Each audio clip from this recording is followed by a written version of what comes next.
What's up guys, and welcome back to Wall Street Millennial. On this channel, we cover everything related to stocks and investing.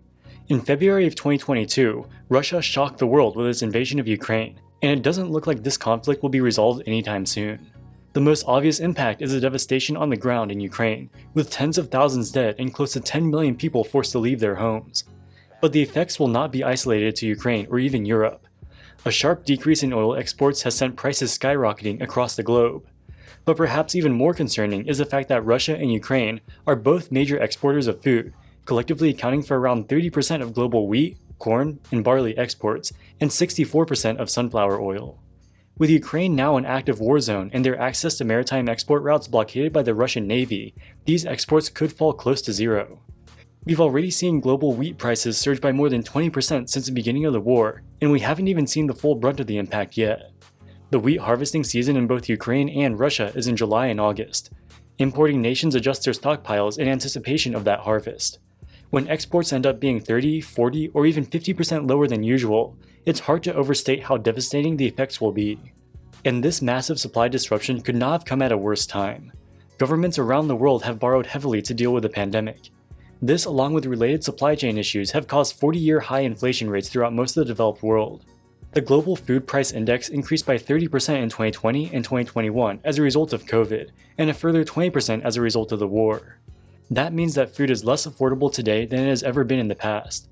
And around the same time that Russian tanks started rolling into Ukraine, China started locking down the economically important port city of Shanghai as part of its zero-COVID policy.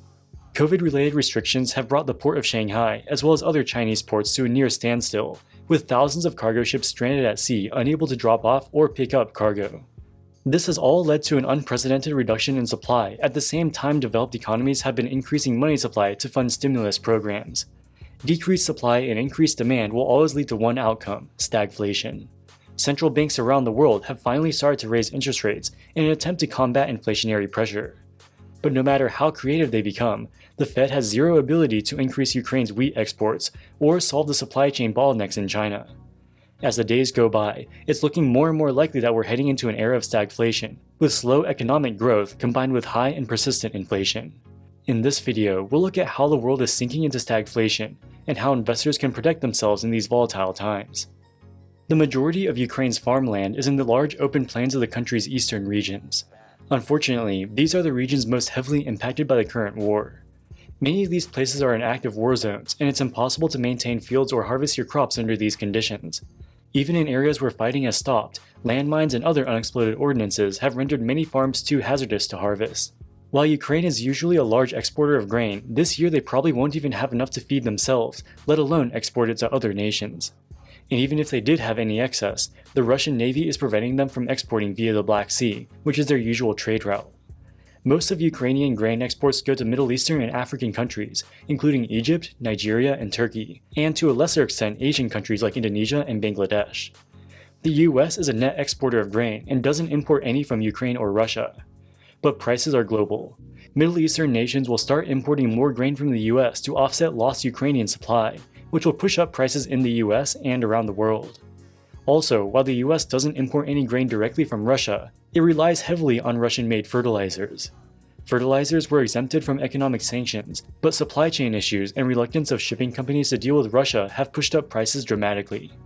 Poorer countries in the Middle East and Africa will face intense food security crises. With prices skyrocketing, many families simply won't have enough money to put food on the table, and malnutrition will increase.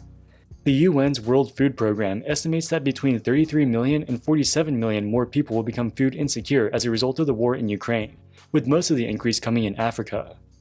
While developed countries in Western Europe and the US probably won't have problems with malnutrition, food prices will go up, which will put further strain on people's budgets, which were already stretched thin by 40-year high inflation. While Russian energy has yet to be explicitly sanctioned, exports have been curtailed by so-called shadow sanctions.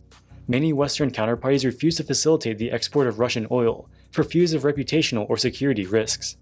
Many insurance companies are now refusing to insure oil tankers which sail in the region for fears that they'll be accidentally targeted.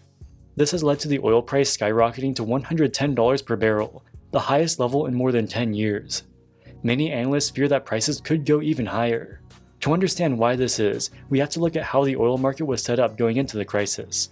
Starting in 2014, advances in fracking technology created a huge oil production boom in Texas.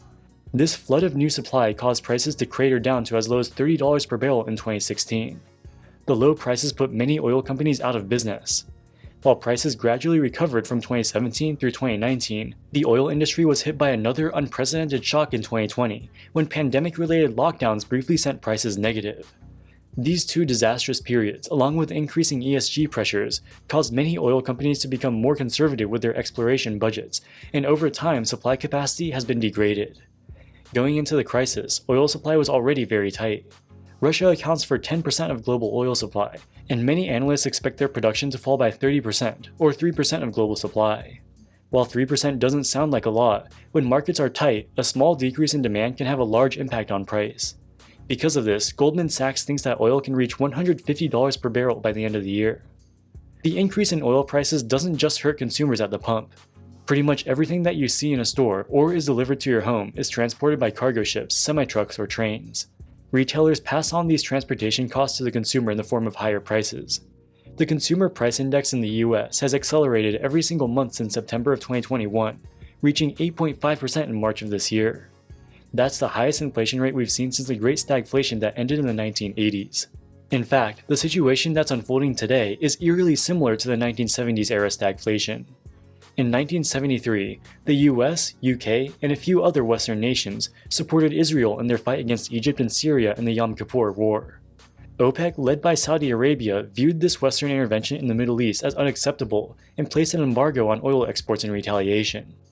The price of oil tripled, triggering a recession and high inflation. Then Federal Reserve Chairman Arthur Burns refused to raise interest rates as he feared that this would just make the recession worse. The Fed's lack of decisive action allowed inflation to fester, and it reached double digits by the end of the decade. This is all very analogous to today's situation. You have a war which caused an exogenous decline in global oil supply. At the same time, you have a Federal Reserve that's behind the curve and didn't raise interest rates quickly enough.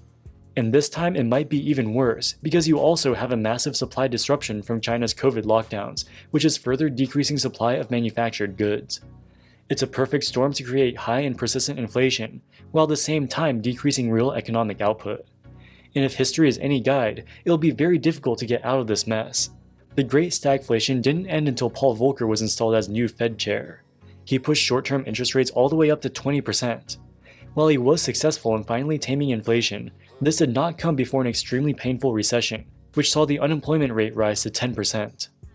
Policymakers in both the US and Europe have grown complacent over the past 10 years, as inflation has remained low despite the quantitative easing and low interest rates of the 2008 recession. Instead of worrying about high inflation, most central bankers were worried that inflation was too low to support healthy economic growth. The low inflation of the past 20 years can be largely attributed to the rise of globalization and cheap imports from China and other developing countries. Foreign manufacturing replaced domestic manufacturing for a much cheaper cost. The pandemic exposed the vulnerability of globalized supply chains, and almost every country is trying to bring strategic manufacturing back onshore. This has been exemplified with the global chip shortage.